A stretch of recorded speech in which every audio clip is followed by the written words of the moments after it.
The truth of the matter is, the younger generation of Bronx River that came before me, like the 5 years before me and my generation, they hated the Zulu Nation because they really truly hated Bam.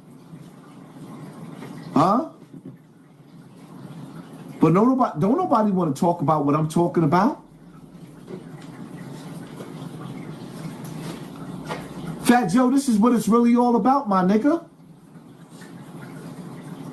But you niggas in the dirty section, you're not gonna share this live? I need all of y'all to share this live right now. I'm fighting for a whole section that y'all not even fighting for. Y'all gonna share this to y'all community tabs on y'all YouTube, Facebook, Instagram, TikTok? Y'all gonna share this? Peter Gunn speaks out on Afrika Bambaataa with Queen's Flip.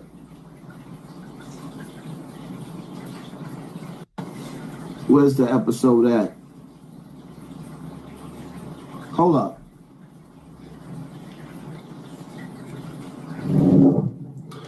Okay, so now you're on Sugar Hill Records, which is, the first label with a hit song in hip hop. Yeah. Period. So, and they're signing a lot of the other groups, and you're just, one of many groups on Sugar Hill at this time. Yeah. So you guys start dropping singles, and I guess Freedom was the first single? Yeah. Yeah. Okay, and that was a smash. It sampled Get Up and Dance by the group Freedom. Later on, it was actually sampled by SWV for the song Anything. And actually, Freedom was supposed to be a Love Bug Starsky song. But he had a lisp, and she didn't want to record, it's like they didn't record people that spoke in back in the day. Like Biggie had a lisp. But for people that don't know what a lisp is, like a lisp, like how Biggie be slurring his words like that, and it's called a lisp. So she didn't sign Starsky because he had a lisp, and then she let us put our thing on the record, and that's how Freedom came about. But it was originally for Love Bug Starsky. And, a few more songs came out. The Birthday Party, Showdown, It's Nasty, Scorpio, which was the electro record. Right. Was that the first electro hip hop record? No, actually it was for Planet Rock, but we did that because Planet Rock was the trend back then. So we like, we got to do something, to stay in the trend where the music was going, and then that's when we did Scorpio. Okay, and were you close to Afrika Bambaataa? But we all grew up together. Now, I'm not saying we was close because, see, what it was back then, it wasn't like it was beef, but it was always competition.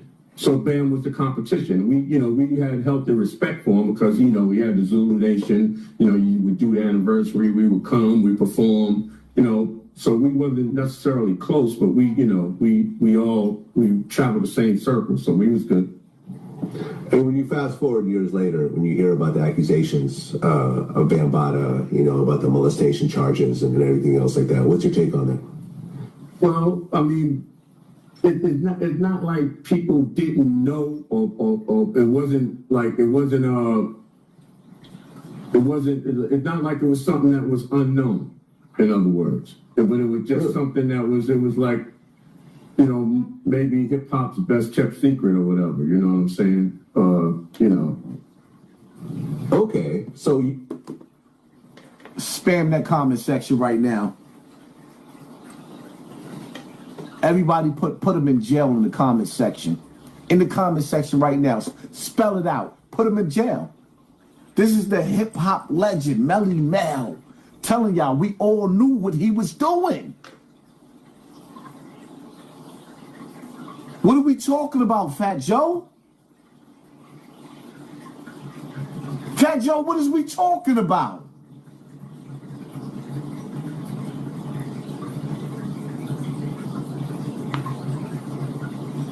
Are y'all gonna put that in the hip hop museum? Or is it easier to just try to get rid of Hassan Campbell?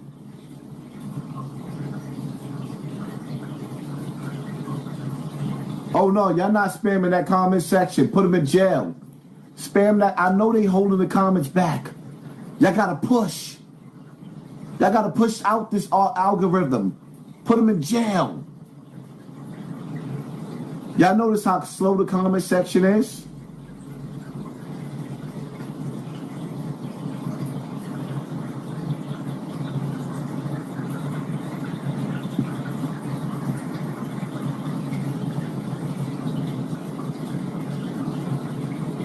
And super violate that like button.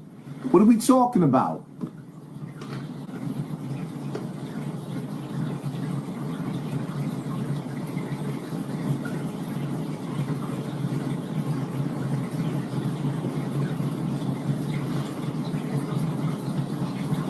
Another nigga from Bronx River. Let's go. Peace and blessings. Once again, this is the Born Love to God. Once again, going in hard on this Bambaataa thing, man. I'm glad that on May 7th, man, all the black media wants to get together on 125th Street and go through it. And we ready. You know, I'm ready to get the interview. You know, a friend of mine named Lois from Bronx River. She's a good friend with Star from Star and Buck Wild on the radio. And he ready to do the interview. And I'm all in, you know. But we want to go a little further than that, man. I want to tell you how he just... That's Tucson from Bronx River. And it's crazy because I can tell you a story where son got shot in his eye in Bronx River. And this was around the time where I was a young dude and we was all out there and we was like, nigga, we wasn't playing. A nigga came and hit my son while I wasn't there. If I was there, niggas know if I was in that big park when the nigga came to hit him, it would have been ugly. Interrupted like everything about how the hip hop experience was to everybody who was around him. You know, like when he was he did a video out in DC. The first actual hip hop go-go video was done by Afrika Bambaataa and a group called Pluggo. And we went out there, and you know, on the way out there, I freestyled on the bus for half an hour straight in front of Red Alert, Pow Wow, Chris Ali, the Volleys, everybody from, you know, from Bronx River, and you know, they attest to it. And at the end of me freestyling, you know, Pow Wow just threw me his hat, like, yeah, man, you know, you went in hard. And so, you know, later on, when he was getting ready to do the Free Mandela video, he must have heard about it or whatever, but I had seen him and he was on his way downtown with some lawyers and to go see Professor X from the X Clan. He asked me to do some chauffeuring for him, driving, because let's set the record straight. Professor X, the X Clan, in my earlier days of YouTube, Sister Patrice, well, she won her lawsuit because they did the same thing to her and other children as Afrika Bambaataa did to me. This is what the rituals of hip hop was. They used to do the same thing that Epstein did. This is what they did.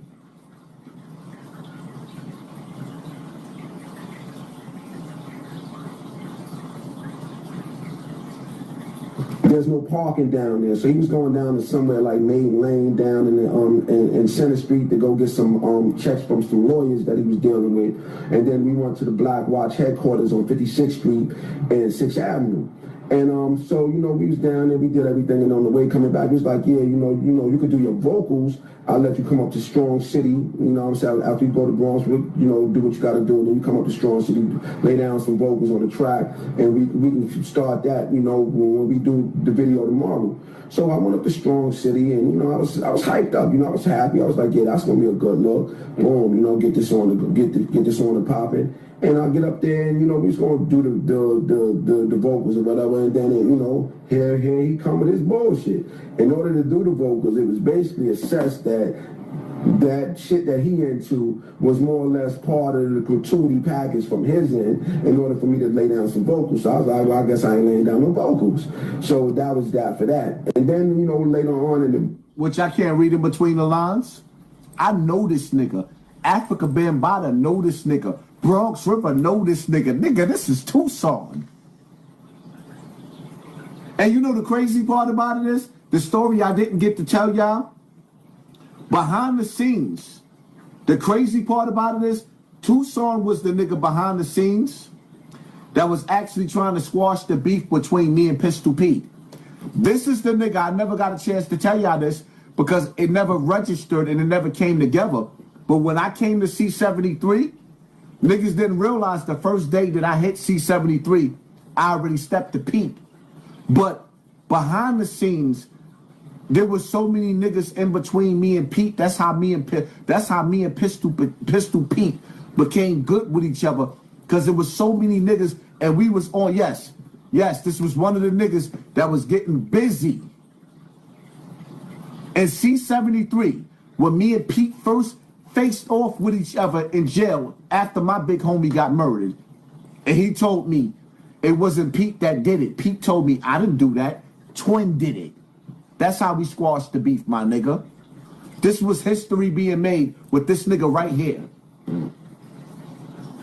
Video shoot, my man Saladin was there, and you know he was doing his shoot on the set of the video, and a chick that. No, this ain't pre-recorded, you cocksucker. As a matter of fact, I'ma mute this so I can go get me some ice, though, so I can get me on. Let me go get some ice.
Trying to play me pre-recorded. You want to see the ice too? Are you not entertained? Is this not why you're here? There we go. There we go. I used to deal with named Marty from Binghamton, who was stripping out in D.C. at the time. She was like, you know, trying to get me to move out there to D.C., take care of me and all the rest of that. But that's another story. But I refused to get in the video. Me and, you know, my co-defendant Supreme at the time, you know, I was like, yo, we not getting in there. You know how this dude is. So we never got, you know, I never got in the video. But it was a good look that the video did take place because, you know, 2 weeks after the video, they had actually freed Nelson Mandela because it was a free Mandela video. And it didn't go nowhere as a video because it was so effective, I guess, to a degree that Nelson Mandela was freed in 2 weeks.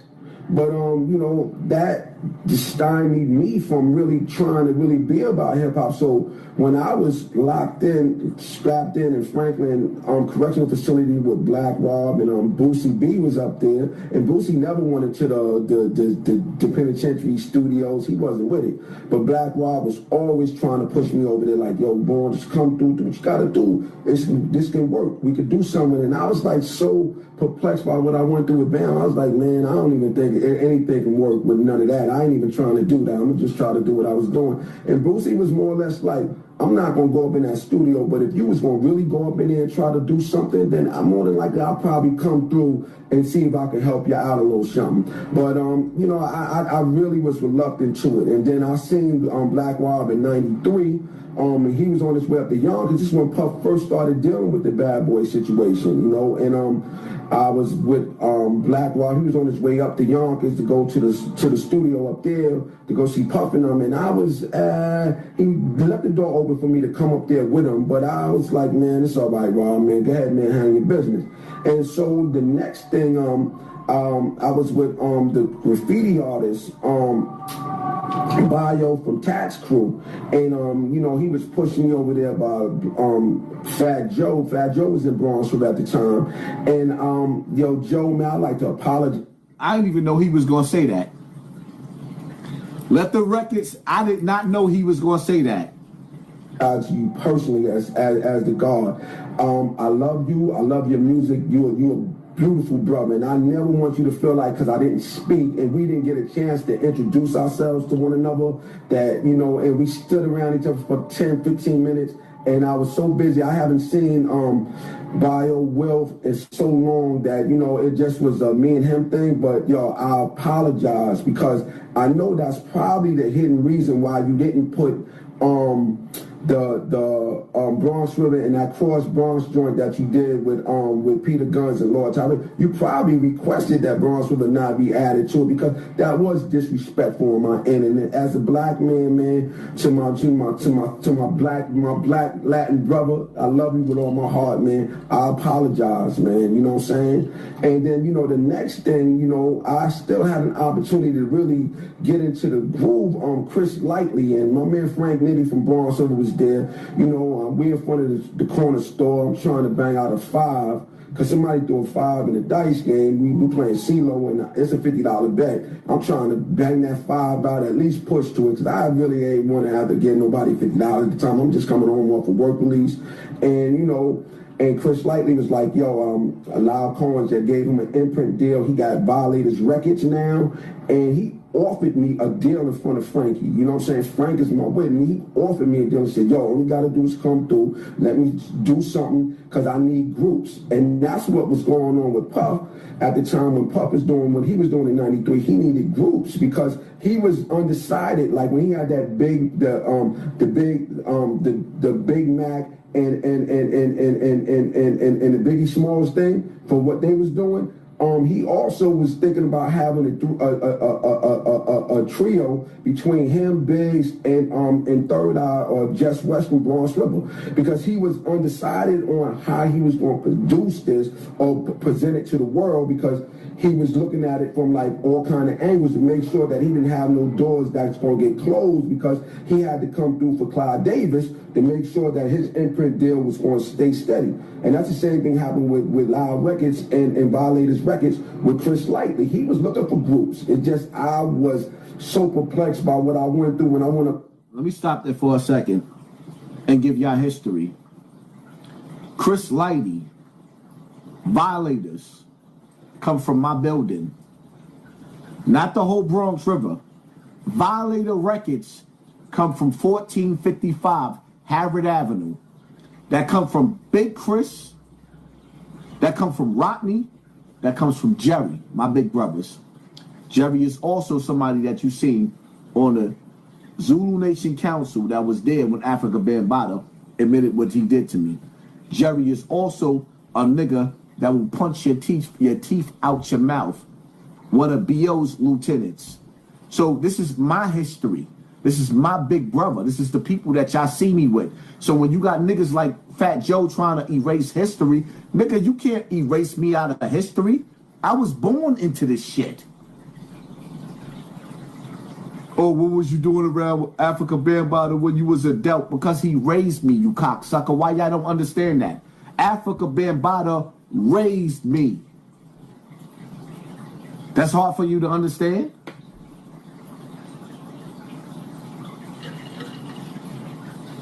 This shit easy for me. The strong city and Bam talking about like that sex, and if I turned that down, that's what happened in '93. I'm running around with guns on me. I'm trying to get this money up, and me and my cousin, you know what I'm saying? You know, Jamal know what it is. You know, we joints on this. We get ready to go take some money. When Tucson got shot in his face in Bronx River, me, him, and a few other niggas was getting ready to go on a robbery spree. I was a stick-up kid, extortionist. He was a stick-up kid, extortionist. He got shot when we just left the park. Like 20 minutes after we left, whatever beef he had with whoever he had, My nigga, son, we was putting in work. We was putting in work, my nigga. And this dude, you know, we just, you know, time out, you know, a little say what's up to this dude. And for him to really try to act like he can really think like, if I turned down your proposition to be a hip hop artist on your track, what makes you think you can actually look at my face where I'm with my cousin? You don't even know what we going through, man. We out here hungry. My cousin did motherfucking 21 joints, man, from some shit, man. You know what I mean? And your monkey ass is sitting there looking in his face trying to figure out if I can set up a situation for you, him, and me and some bullshit. I cocked the 9 in my pocket. You ain't even know that if it wasn't no light outside at the time, I was going to gun you down. I would have shot you, Bam. But that's when I bond you as a man. If that wasn't no light, I cocked that gun in my pocket and I'm looking at you like I'm getting ready to light your ass up. Because you really, really, really, really, really, really, really, really, really, really, really, really, really are very disrespectful to the black consciousness, man. And this ain't about your sexual identity, man. This is about the fact you don't respect nobody else. You don't got no lines that you draw. You don't draw a line and say, man, that ain't for these brothers right here, man. Let me just do what I'm doing. That's that. You didn't know what the fuck going up. It was more, if it was dark out that night, man, that would have been the end of you, man. Or at least you would have felt some slugs. Like I caught this bullet in my face and I know how bullets feel. You don't know how bullets feel. All right? And that's that, man. But I didn't know he was going to say that neither. He spoke about when he got shot. I didn't listen to this. hip-hop, man, y'all won by default. Bronx River never broke radio silence. The Bronx River be X-Men. If we ever assemble a mob of hip-hop rappers or just a hip-hop entourage, y'all get crashed out there. We'll crash anybody cars out there, man. Anybody driving fast, man, we'll crash your car, man. Trust me, man. Y'all can't deal with us in Fast and the Furious, man. We the baddest things on the planet, man. We just never got a chance to break radio silence because that babbling buffoon, because I consider myself the intellectual property of the pure hip-hop majesty, cool DJ Hurt, man. That's why I always stood under Hurt, man. I always said, yo, Hurt, man, I got your back on anything, man. You know what I'm saying? The new and improved Herculoids, man. We here. We still in effect, man. One love. Peace. But if he would have, if you would have shot Afrika Bambaataa in those days, your mother, and let's keep it real, because a lot of niggas, oh, Haj, you was a shooter, because I'm gonna speak for myself, right? If I would have turned Afrika Bambaataa's TV off at the time what he's talking about right now, I was a little boy. Where was my mother gonna move to? I was a nasty nigga with my gun. But I had big brothers that would have murdered for Afrika Bambaataa. I had brainwashed assassins. Brainwashed assassins that would have turned your TV off over Afrika Bambaataa. You see Fat Joe still fighting for him. You see KRS-One still fighting for him. Ice-T still fighting for him. LL Cool J still fighting for him. I remember me sitting up there telling Afrika Bambaataa, I tried to rob Queen Latifah. She was looking for Afrika Bambaataa, but she pulled up on the wrong side of the projects. She was on the Harrods side instead of the Bronx River side. She was in front of my building. And we saw her, and me and Eric, I'm sorry, Eric, I know you got life in jail, but this is entertainment only, District Attorney. We was getting ready to rob Queen Latifah, and she was on a motorcycle, and she blew it. And then I'm sitting up there laughing, telling Bam I was about to get her. Because that's what we did. We didn't take pictures with celebrities. We robbed them. And then Bam came back. Why did you do that? give it back. That's what we did. That's where I came from. Nigga, I was a stick-up kid. And I don't hide who I am. The reason why Zulu Nation don't play with me is because them niggas know what I did to keep them niggas alive. But they're going to sit up there and tell you, I'm going to tell you what they're going to tell you. Oh, Hassan Campbell, he working with the government. No. What happened was, and I'm going to make this clear, and anybody and everybody on YouTube could share any portion of this live right here. What happened was, when they put me out as a witness, oh, he COINTELPRO. See, what a lot of niggas didn't realize, when I was 18 years old, and Eric Bennett was 19 years old, and you never heard Eric tell his story, not one time. Afrika Bambaataa and Ahmed, the same nigga you seen in a video making Afrika Bambaataa step down, my nigga, we caught bodies together. I don't hide that. So when they sat up there and put me on the internet and said that I was COINTELPRO and I was a fucking rat, a government informant, I called Ahmed on the phone and I told Ahmed, I said, my nigga, y'all want to turn me into a rat after I did my bids and kept my mouth shut? I said, you got 24 hours to recant that statement. So I didn't even get all this shit together. Within 24 hours, I met Afrika Bambaataa's roommate / manager. All the kids was going through the Epstein shit in his room. Now I can't see, my whole video went out. If y'all can hear me, put a 1 in the comment section. If y'all still in the building, put a 1 in the comment section.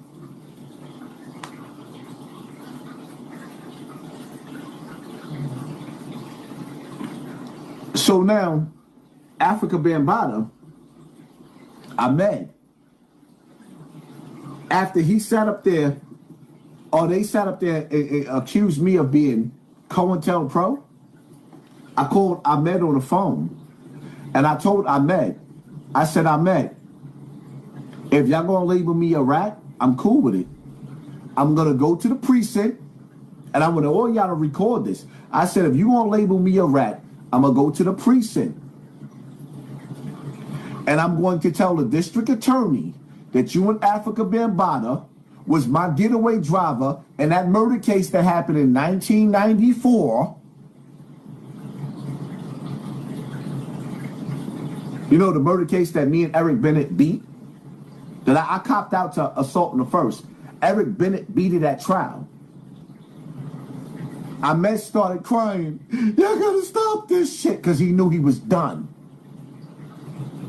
I ain't never snitched on nobody. But I told them niggas, if you was gonna turn me into an informant, then fuck it. Let me start informing. And that's when all the allegations about me being COINTELPRO, they took it down. These niggas was trying to save a pedophile. Acting like they trying to save hip-hop. I got a story to tell. Was you listening? Are y'all going to share my story? Or are y'all going to turn me into the same monster that Afrika Bambaataa trying to make me out to be? Y'all don't think they spending money to save this nigga? Y'all don't see what's happening? How y'all watch me last month have 23,000 people in a live, and now I can't even get 2,000, 3,000 people in a live? But they pushing these rappers in our fucking in our section. Stop playing with me. Is it real, son? Is it really real, son? Let me know what's real, son, if it's really real.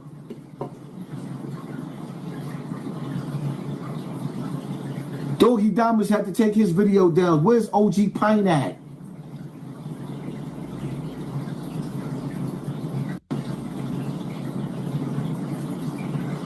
Where's OG Pine at?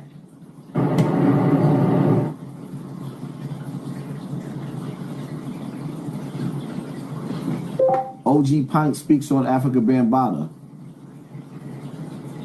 Og Pipe speaks on Afrika Bambaataa. Doggy took that down. I gotta go find that video again.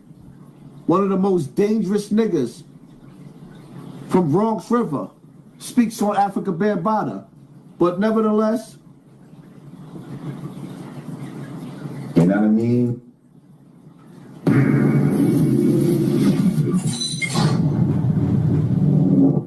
So the last time we talked, this news was just breaking.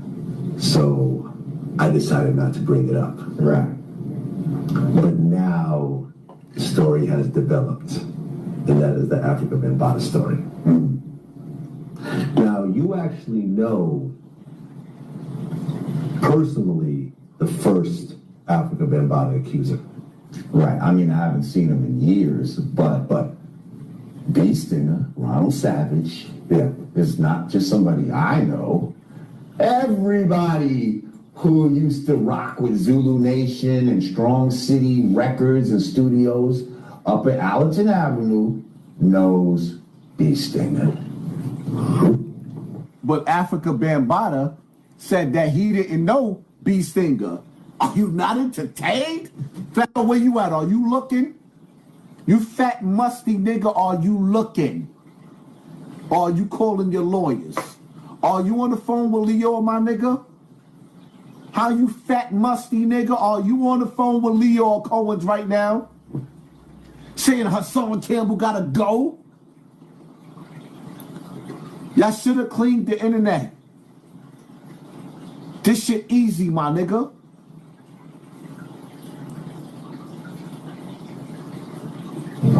What kind of guy is he?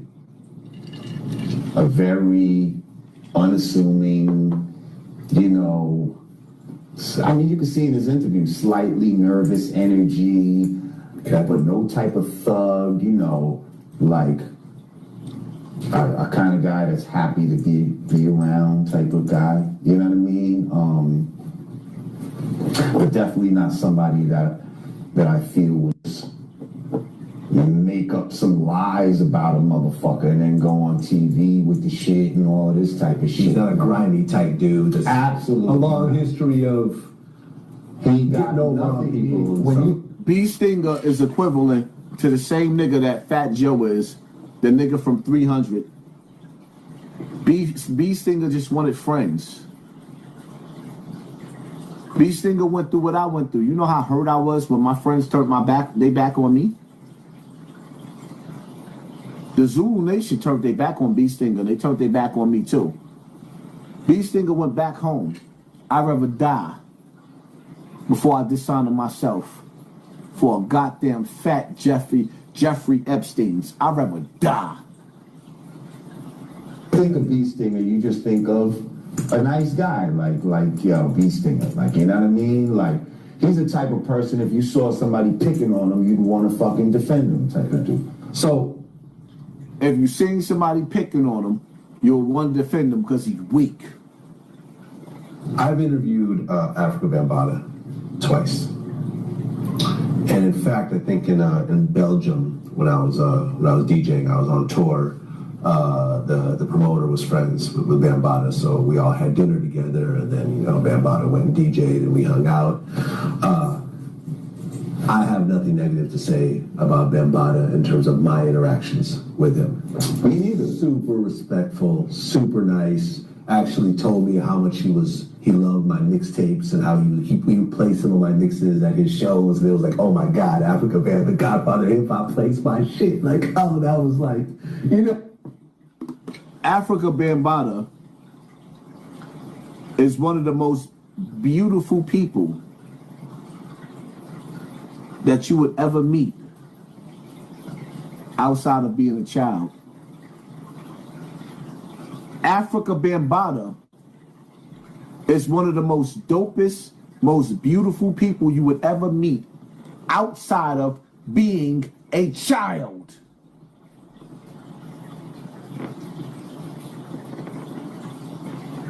Winning a Grammy at the time. So for a long time, I chose not to even cover this. because out of respect to the man, out of respect to his contribution, and out of my personal experience dealing with him, but ultimately we have to report on the news. And when it just keeps coming over and over from all these different people, well, they first issued a statement saying that Bambaataa is no longer part of the Zulu Nation, which is like the equivalent of Steve Jobs getting kicked out of Apple. Right. You know what I mean? And then they issued another statement recently. Did you hear about this? Yes. Where they issued a formal apology to the alleged victims. Which is beautiful, because the initial response by some of the, senior members was to attack the. You hear, Lord Jamal? The initial seniors, they ordered my death. But others,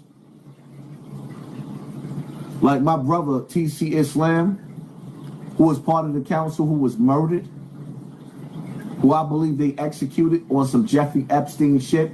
Yeah, they murdered my brother.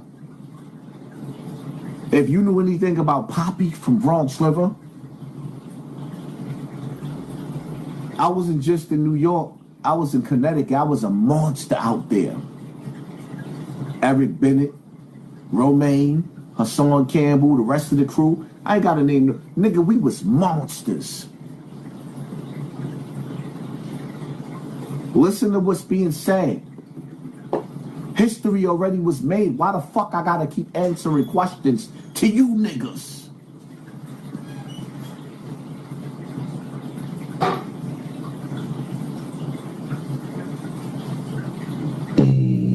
The accusers, the victims. Are you Zulu?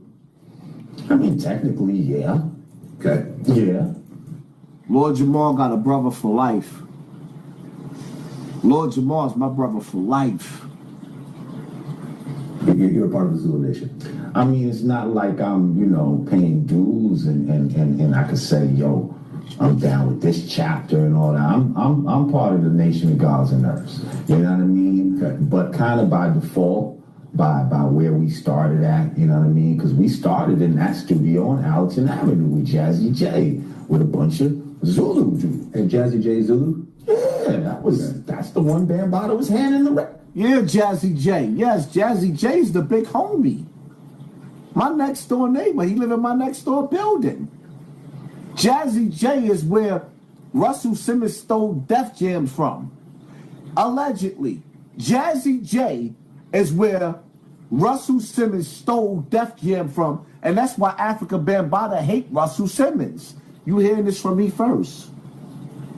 It's too, because he was really on the Zigga. Red Alert and them was on the Zigga. Okay, so Red Alert is Zulu. Mm-hmm, absolutely. I know Tribe Called Quest is Zulu. Yeah, there's a lot of, Who else? Who are the other prominent Zulu Nation people? I mean, I don't have a whole list. Yo, I had like 3 fights with Red Alert. I was a little boy. I had 3 fights that Afrika Bambaataa and B.O. stopped me from fighting with Red Alert. And Red Alert remembers me from those little fights of me trying to search him and stop him because Red Alert coming in the party. And B.O. got me searching. And Red Alert like, get out of here, little nigga. And I'm like, I'm trying to impress my big homie B.O. But yes, Red Alert is the big bro. Red Alert is the big homie. Yeah. I was